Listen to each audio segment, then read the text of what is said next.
Welcome back, everyone. I'm your host, Yulia a travel photographer, writer, storyteller, community builder, podcaster, and entrepreneur, working with publications like National Geographic Traveler, Condé Nast Traveler, The New York Times, and more, traveling to wonderful places around the world and producing stories that I'm really excited about. And Travel Media Lab is our platform for helping you break into the travel media space where we share insights, tips, advice, and stories from people working in this industry. And all this month, we're continuing to share with you a few of my favorite conversations we have inside our membership, The Circle, as we gear up for the return of season 9 of our podcast. So, in this bonus episode, I'm sharing with you a preview of our monthly workshops that we regularly hold inside our membership. Each month, inside The Circle, I set a theme we should focus on for the month, and our recent theme was how to create your actual draft. So, you've pitched your idea, the publication has accepted it, and now you have to sit down and write the thing and create the thing. So, how do you actually do it? In this episode, you'll learn why I think writing is similar to winemaking and what are the actual steps I use when delivering the articles. We dedicated the rest of the workshop to discussing the tools our members use to create the draft and how they can overcome some of the challenges they face, like writer's block or writing on a deadline.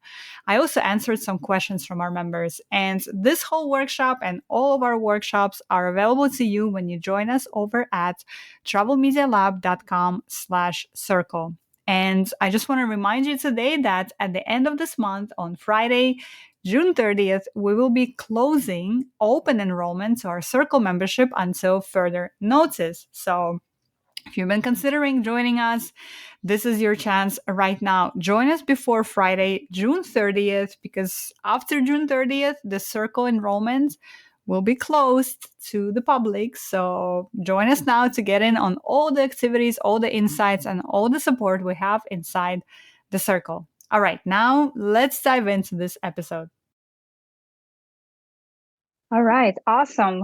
Well, welcome everyone to our monthly workshop at the beginning of the month, and I'm really excited about today's topic because this is actually very relevant to me right now. I'm having so many deadlines and so many things that I need to write this week, so very fresh and really great topic. And this topic that we're going to be talking about today, which is creating your draft, an actual process of creating the story after you've pitched and after you got the assignment. It came at the suggestion of Jolene and Ilaria, who both were interested in talking about that. So that's why we're doing that. And just a reminder too that you can always suggest topics that we can discuss during every monthly workshop. Yeah, so don't forget that if you want me to cover something specific, you can always suggest that. We have a space in the group where you can do that. And Jolene is saying, I'm here, but addressing loads of envelopes on camera soon. No worries, Jolene. Sounds good.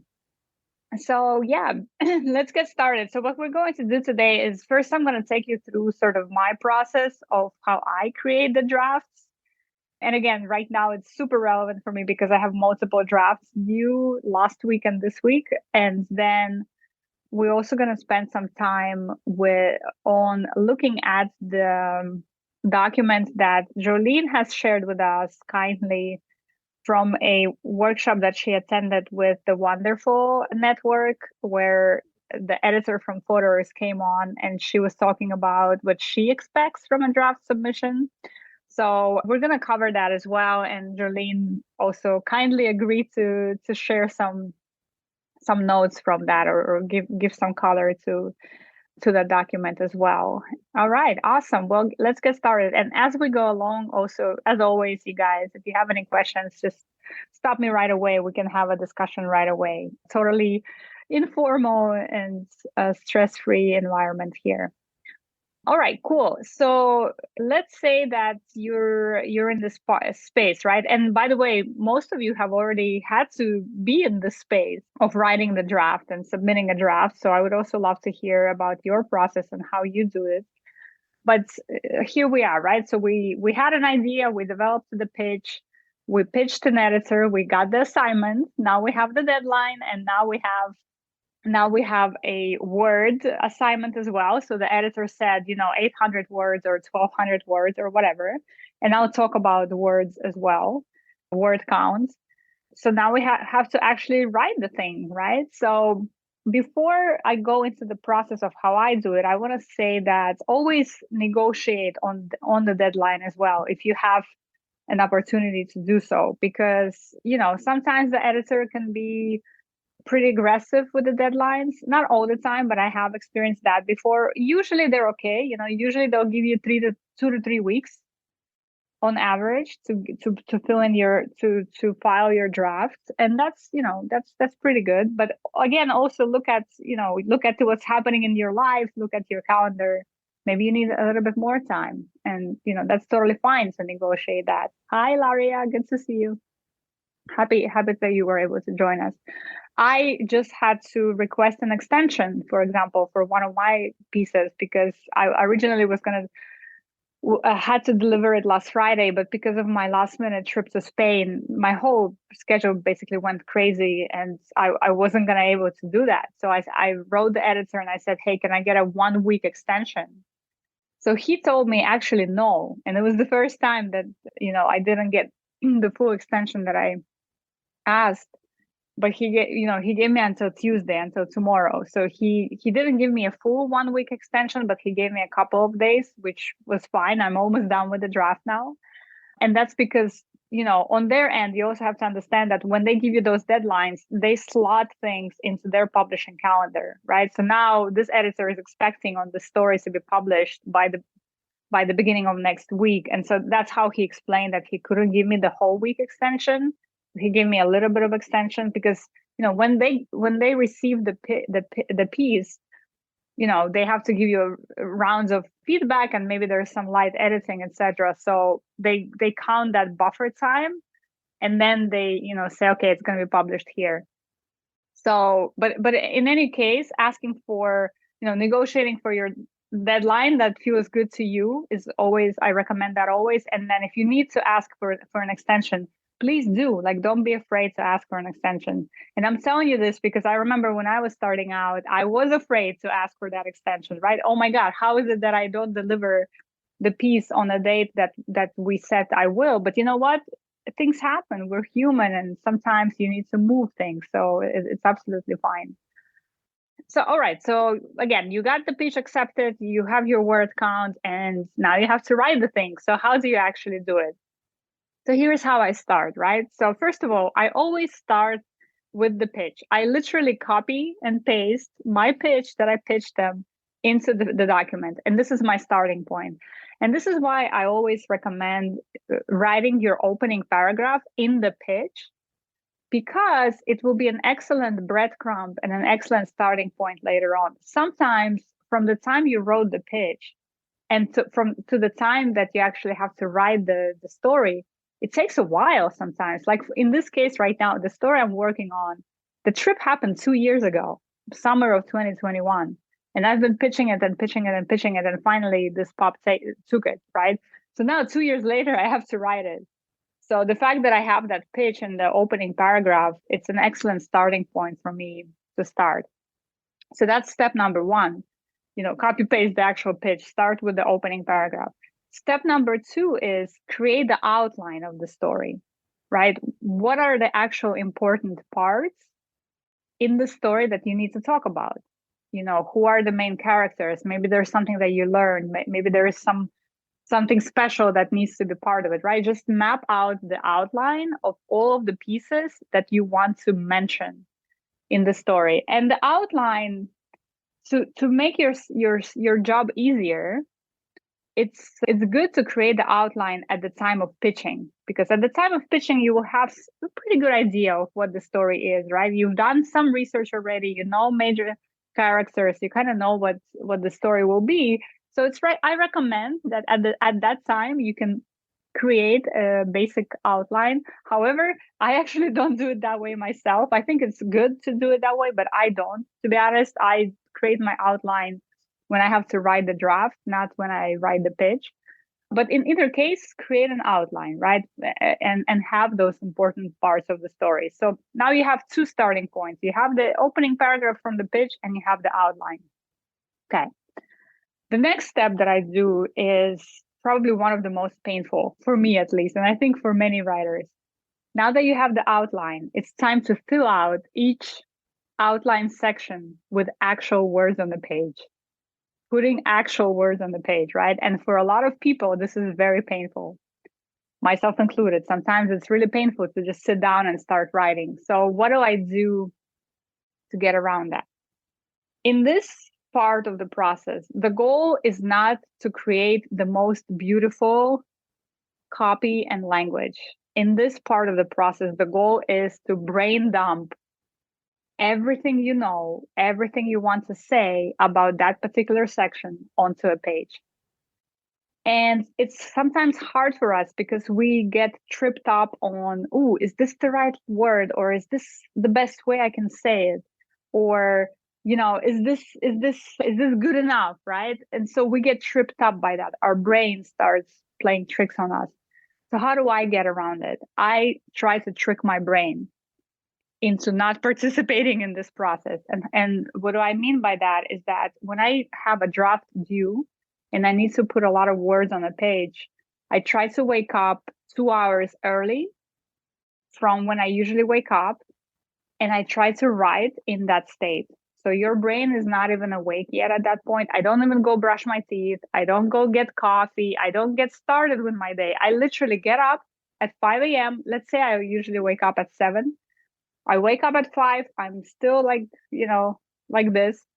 I sit down in front of my computer and I start writing just anything that comes to that point into my head on this topic, on this outline, on this section. I start putting those words on the page, and it's literally a brain dump. The goal is to put as many words as you can into each of those sections.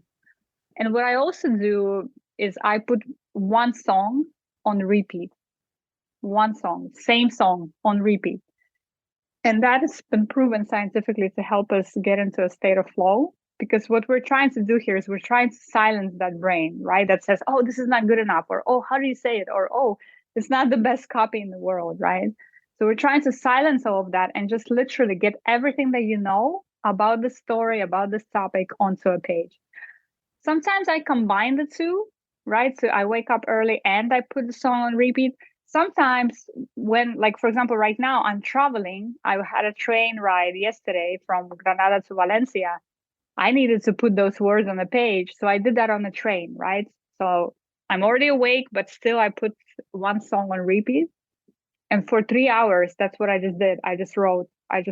And I was listening to that song for 3 hours. And believe me, when you do that, something happens in your brain, that you access a different part of your brain that puts you into that state of flow. So that's how I do it, basically. That's how I put words on the page. And again, at this stage, we're not worrying about, how many words it is. We're not worrying about if it's the best words, the best writing that we can do. The goal is just to put everything on the page. Once you have that for your outline, for your whole story, then at a different time, you come back to this draft and you start editing it. And this is the time when you are as sharp and as clear and as focused as you can be. You had your coffee, you're very focused, now your brain is awake.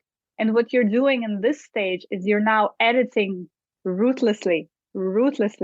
You're cutting things. You're actually cutting things, right? Because you probably overwrote in the previous stage, but you needed all that material, right? You needed to have material to work with to now start shaping it into the narrative that it will be finally. And in this stage, you're cutting let's say you wrote 1,500 words. Let's say the editor told you it will be a 1,200 word copy. You probably need to cut it a little bit. And we had this discussion, I think, last week. People are worried that, my article was 800 words and it's at 830. Can I submit that? Yes, you absolutely can. Like, don't worry too much about how many. If you're over the limit, if you're under the limit, that's the problem, right? Because it means you don't have enough to say about the story. But if you're let's say you're at 789 words for an 800 word story, that's totally fine. But if you're, severely under, that's a problem. If you're over for like right now, the editor assigned me an 800 word story. I'm actually submitting a 12 to 1300 word story. And in my case, I'm going to tell him, listen, this story needs more space because there is a lot of detail there. And he might tell me I still need to cut it, and it's fine. I'll work on that.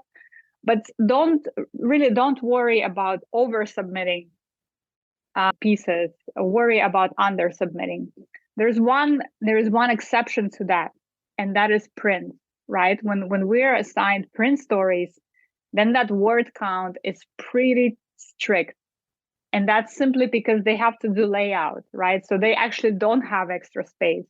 Online, of course, we have extra space. So if we're over the assigned word count, it's fine. But in print, again, there is some wiggle room there, even in print, but it's not as big as it is online because simply there is not so much space. And that editing process, I do that 4 to 5 times, not in one sitting, right? So again, I wrote my first brain dump. I let it go. I came back to it with fresh eyes, maybe the following day with all my coffee in me. I edit maybe once or twice. Again, I let it go. It's interesting because I found that writing is similar to like winemaking. You need to have it ferment somehow, because every day that you come back to the draft, you see something different, or you find a different way to say something. And I'm not saying rewriting it completely every time. At this point, I'm talking about tweaking. But sometimes tweaking is so important. Sometimes tweaking gets a good draft to a great draft by a simple change of a word or by a simple cut of a phrase. But that kind of needs that time to ferment, and that's why I also say that, be generous with the deadlines for yourself. And when you're negotiating that deadline at the first step, think about when are you actually going to write it, and think about having that buffer of coming back to the piece and letting it ferment, right? Because don't be like me sometimes, and because sometimes I do procrastinate and I write like, let's say we negotiated that the piece is due in 1 month, although usually that's not the case. Usually it's 2 to 3 weeks at the point of exception, right? So they accepted the story and they give you 2 to 3 weeks. Don't wait until the last day to start writing the piece, of course, right? Like that's super stressful. Procrastination is actually normal. Like many of us do it. Many editors and writers I speak to, they all procrastinate. So I know it's normal, but it's a bit stressful, especially if you only have like 1 or 2 days left in your deadline, right? Give yourself time to go through this process in the best possible way, which is why I think that the sooner you can do the brain dump, right, in this process, the more time you will have to edit, to ferment, to tweak, which means you will have a much better draft to submit at the end. Sometimes when you write your draft and you're doing the editing, you realize that you have gaps in the story that you maybe weren't even aware of before, right? When you were pitching. That's also why it's important to give yourself that time and to do that first draft as early in the process as possible. Because, and again, that's just happened to me just now with the story I'm doing. I realized I had gaps, so I had to reach out to more people and request more information and do a few quick interviews because I had gaps, right? And I had time to identify that because I started my draft earlier in the process. And then, so after doing that 4 to 5 time editing, sharp, focused, heavy editing, then I also reserve time for final read through. So right now with my piece, with the story that I'm working on, it's due tomorrow, US time. So which means I have all of tomorrow, because I'm in Europe right now, I have all of tomorrow to do the final read through and submit it still by morning US time. So that's what I'm going to do tomorrow. I'm not working on it anymore tonight because I spent all day today editing. Tomorrow with fresh eyes, I'm going to read it again 1 or 2 times just to make sure that I'm just very happy with the final piece. And then I'm going to read it out loud, which is something that it's funny that the photos editor recommends this as well. I do it because I find that when you read your piece out loud, it again accesses something different in the way you process it and helps you maybe edit it or tighten it even a little bit further. So I always read the piece out loud as the final step.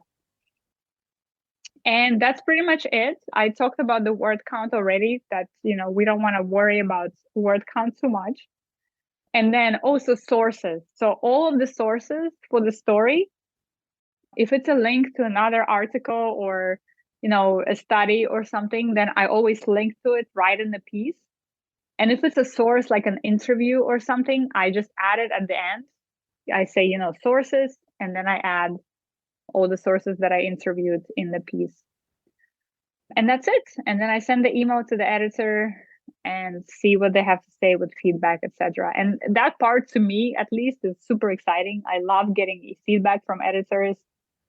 Oftentimes they make the piece so much better, because when you've spent so much time on this story, you're so deep in it that sometimes you don't see something that's a person that's just reading it for the first time sees. And so almost always they have suggestions or questions or things to make it even better, the story. And then you kind of you go through that process with the editor as well. But yeah, that's pretty much my process. So again, to recap, I start with 2 things. I start with the pitch, which has that opening paragraph as the breadcrumb. And by the way, that opening paragraph can change too, right? It's not always going to be the same opening paragraph that you started with when you wrote the pitch. But the main purpose of it is to be the breadcrumb. So you have a starting point. You're not starting from scratch. And then I create the outline with the important parts of the story. Then I do the brain dump, as many words as I can for each of the sections. Then I do the editing, the ruthless editing 4 to 5 times. And then I do a final read through with fresh eyes, usually on the day of submission, to be honest, like that usual final, like, okay, here's my story. And then we talked about gaps, right? If you sometimes have gaps in the story, so it's important to give you enough buffer time to identify that and to maybe reach out to people if you need to. And we talked about sources, so linking your sources in the piece. And if it's a source that is not an outside article, but somebody you exchange emails with, then you mention that in below the article, that email exchange between such and such on such and such date, for example. And yeah, word count, we're not worrying about it too much, especially if it's online. And that's pretty much it, you guys. That's my process. And it's interesting. Yeah, right now it's being tested multiple times because, when you have deadlines, multiple deadlines in the same week, it's a bit, you have to make sure that you go through this very efficiently. So it's being tested right now, and it's working pretty good for me. So I'm excited to share it with you. Thank you so much for listening to our bonus episode today. I hope you found the ideas we discussed here relevant and inspiring to you.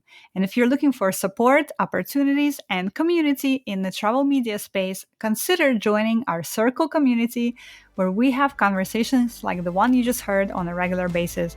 Go to travelmedialab.com/circle to learn more, and be sure to join us before Friday, June 30th, because we will be closing open enrollment into our membership until further notice.